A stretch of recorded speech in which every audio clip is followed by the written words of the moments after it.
அறிகுறிகள் எல்லாம் வலிப்பு நோய்களுக்கான காரணங்களா இருக்குது டாக்டர்? காரணம் வந்து ஒவ்வொரு வயசுக்கு தகுந்த மாதிரி மாறுபடும் மேம். இப்போ அது பச்சிளம் குழந்தைகள் இப்போ பிறந்து 1 மாதம் 2 மாதத்துக்குள்ளே இருக்கிற குழந்தைகள் பார்த்தீங்கன்னா, பிறந்த உடனே மூளைக்கு ஆக்சிஜன் குறையிறதுனால வரலாம், ரத்த ஓட்டம் குறையிறதுனால வரலாம், நம்ம சுகர் அளவு ஹைப்போகிளைசிமியானால வரும், கால்சியம் குறைஞ்சா வரும், மூளையில் ஏற்படக்கூடிய சில கிருமிகள்னாலையும் வரும். இதுவே கொஞ்சம் பெருசானதுக்கப்புறம் குழந்தைங்களுக்கு ஒரு 3 வயசு 5 வயசுக்கு பார்த்தோம்னா ஃபிப்ரைல் சீஜர்மோ காய்ச்சல்னால வரக்கூடிய வலிப்பு.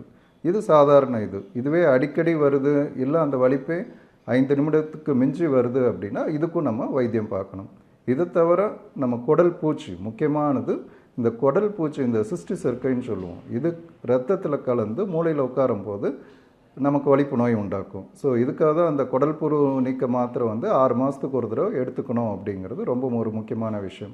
இதை தவிர மற்ற கிருமிகள், நமக்கு டிபி கிருமி, மூளைக்காய்ச்சல், இதுவும் போய் மூளையில் போய் பாதிக்கலாம்.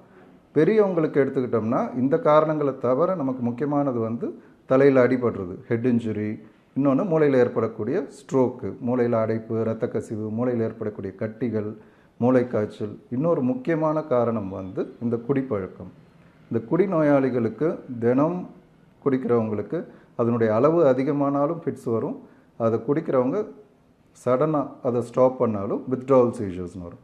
ஸோ குடிக்கும் ஃபிட்ஸுக்கும் ஒத்தே வராது.